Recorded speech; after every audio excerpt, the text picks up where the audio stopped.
The distress signal in the vast expanse of the galaxy, where stars twinkled like distant promises and nebulae swirled in ethereal dances. The United Galactic Federation UGF held sway over countless worlds. It was a coalition of peace-loving species, bound by treaties of mutual aid and non-aggression. Planets teemed with life forms that had evolved in gentle environments, worlds with mild climates, abundant resources, and minimal threats. These beings, from the tentacled Xylorians to the ethereal Lumor, prided themselves on diplomacy, science, and harmony. War was a relic of their primitive pasts, something studied in holograms and condemned in councils. But not all corners of the galaxy were so serene. Far on the fringes, in the uncharted sectors beyond the core worlds, lurked dangers that even the UGF's advanced sensors struggled to detect. One such peril was the Vorath Swarm, a hive-minded collective of insectoid horrors that consumed entire systems. Stripping planets bare and leaving only husks in their wake, the Vorath were not negotiable. They were a force of nature, driven by an insatiable hunger encoded in their DNA. It was on the remote colony world of Elysera Prime that the nightmare began. Elysera was a jewel in the UGF's crown of lush.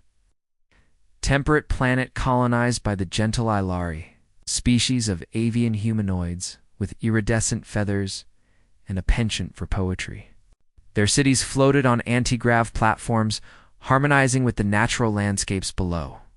But one fateful cycle, as the twin suns dipped below the horizon, the skies darkened, not with night, but with the shadow of the Vorath. The first signs were subtle, seismic tremors from burrowing scouts. Then swarms of drones blotting out the stars. The Ilari, unprepared for such barbarity, scrambled to their communication arrays. Elder Lyra, the colony's matriarch, her feathers trembling, activated the emergency beacon. "This is Elysera Prime," she broadcasted into the void, her voice a melodic trill laced with fear. "We are under attack by unknown hostiles. Request immediate assistance from any UGF allies. Coordinates attached. Please help us." The signal raced through subspace relays, echoing across the galaxy. In the grand halls of the UGF Senate on the capital world of Harmonia, delegates paused their debates. Alarms blared in monitoring stations, but the response was measured, cautious. The nearest UGF fleet, a collection of sleek diplomatic vessels armed with stun beams and negotiation drones, was light years away. "We dispatch aid," the Senate declared, but bureaucracy slowed them. Probes were sent first, assessments made. Time ticked away. Unbeknownst to the Ilari, their distress call pierced further than intended. It brushed against the edges of a sector long avoided by the UGF, the Sol System. Earth, the cradle of humanity, was classified as a Class 12 Deathworld, a planet where evolution had forged life through unrelenting trials. Volcanoes, earthquakes, predators, pandemics, and wars had shaped its inhabitants into survivors. Humans, the Deathworlders, were a recent addition to the galactic stage. Their entry marked by curiosity and wariness from others, humanity had expanded cautiously, forming the Terran Alliance. Their ships were not elegant. They were brutish, armored behemoths designed for endurance. Their fleets, born from centuries of terrestrial conflicts, carried weapons that could shatter moons. But humans kept to themselves, trading tech and stories, avoiding entanglements. Until now, in the command center of the Terran flagship Endurance, Captain Elena Vasquez sipped her coffee black, bitter, a remnant of Earth's caffeinated heritage. The bridge hummed with activity, screens displaying star maps and anomaly reports. Lieutenant Jox Harlan, her comms officer, burst in. "Captain, we've intercepted a distress signal. Alien colony under attack. Coordinates in the fringe sectors." Vasquez set down her mug, her eyes sharpening. "Play it." The Ilari's plea filled the air, desperate and alien. The crew exchanged glances. Earth had its own history of calls for help, ignored wars where allies turned away. "We're not them," Vasquez muttered. She activated the fleet-wide channel. "This is Captain Vasquez. We've got a cry for help. The galaxy's big, but no one's alone. Prep for jump. We're going in. Word spread through the Terran fleet like wildfire. Pilots in their fighters, Marines in their barracks, engineers in the hangars all felt the pull. Humanity's ethos? When someone screams into the void, you answer. It was baked into their DNA, from ancient firefighters to modern rescuers. As the fleet mobilized, whispers of doubt crept in. The UGF had warned against human intervention. Their methods were too aggressive. But Vasquez ignored the protocols. The Endurance led the charge, flanked by destroyers like the Vengeance and carriers like the Phoenix. They jumped through hyperspace, engines roaring with human defiance. Back on Elisara, the situation deteriorated. Vorath drones burrowed into the floating cities, mandibles tearing through alloy and flesh. Lyra huddled in the central spire with survivors, their songs of peace, now dirges of despair. The UGF will come, she assured them, but hope waned. Then sensors pinged. Ships emerging from hyperspace, not the elegant UGF vessels, but angular, scarred hulks, bearing the emblem of a blue planet. Unknown fleet approaching, a technician chirped. They're hailing us. Lyra accepted the come. A human face appeared Vasquez, stern yet reassuring. Elisara Prime, this is the Terran Alliance. We received your call. Hold on. Help's here? Relief washed over the Ilari, but mingled with unease. Humans, the Deathworlders. Rumors abounded. They ate their enemies, laughed in the face of danger, rebuilt from ashes. What had they unleashed?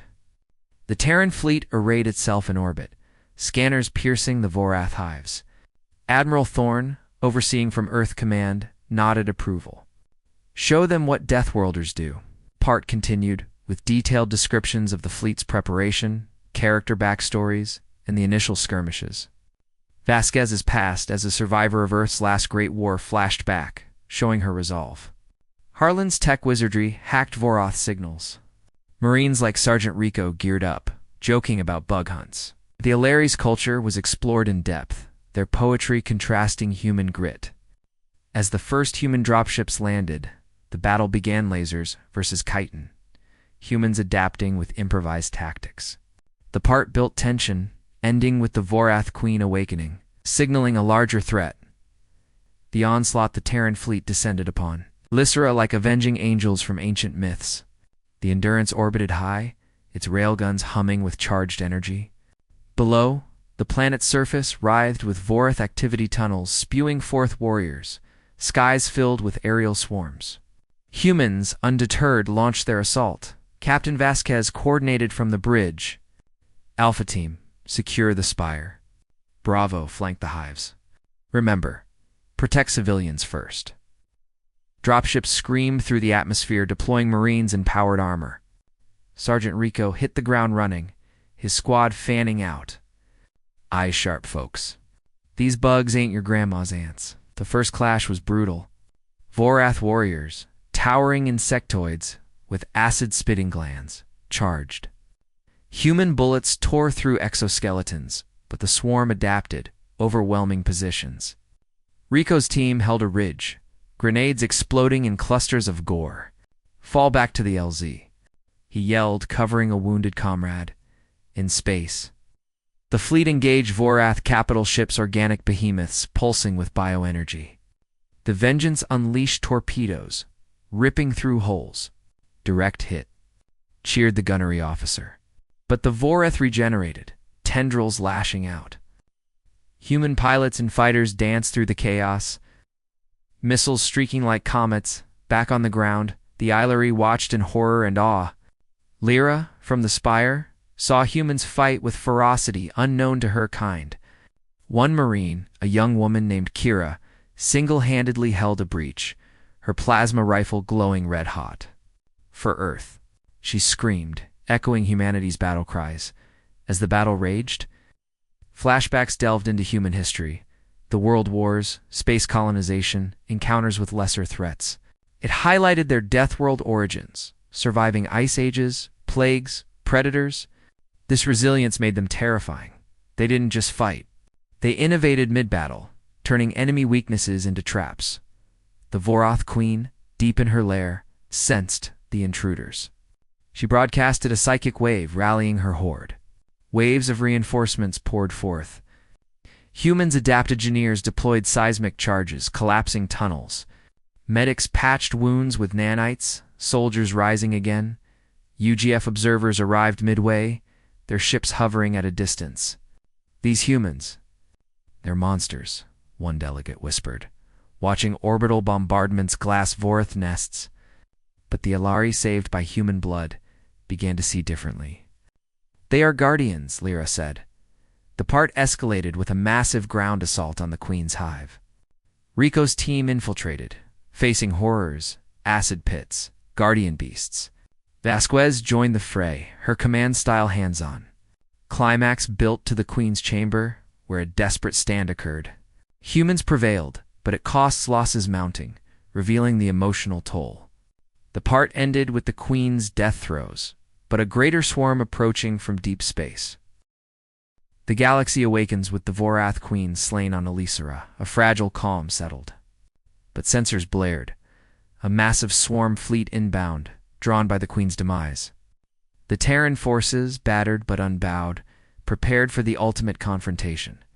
Captain Vasquez rallied her fleet. This isn't just about one planet. It's about showing the galaxy we're here to stay. Reinforcements from Earth arrive, more ships, including the dreadnought Titan, armed with planet cracker weapons. The UGF, now fully aware, debated intervention. The humans are escalating, argued a Xylorian senator. But evidence of human heroism swayed some. Delegates arrived, offering token aid, but humans waved them off. We've got this, Vasquez said. The swarm emerged, a armada of living ships, blotting stars. Battle commenced in Void's embrace. Human tactics shone, feints, ambushes, electronic warfare disrupting hive minds. Fighters weaved through enemy formations, bombers delivering payloads into cores. On Elisera, reconstruction began. Ilari and humans mingled, sharing stories. Lyra composed epics of Deathworlder valor, while humans taught survival skills. Bonds formed, hinting at alliances. Flashbacks explored galactic perceptions, humans as barbarians yet saviors. The terrifying fleet moniker spread ships that endured black holes, crews that fought to the last. The climax, a boarding action on the swarm's Nexus ship. Rico, Kira, and Vasquez led, facing the Overmind. In a visceral fight, humans' ingenuity triumphed. Viruses uploaded, disrupting the collective. The swarm shattered, remnants fleeing. Aftermath, Galaxy hailed humans. UGF extended membership, wary but grateful. Humans, humble, returned home, but their fleet's legend endured. One call, Vasquez reflected, changed everything. The story concluded with themes of unity, humanity's dual nature, destructive, yet protective. Epilogues showed lasting impacts, interspecies friendships, tech exchanges, and warnings of future threats.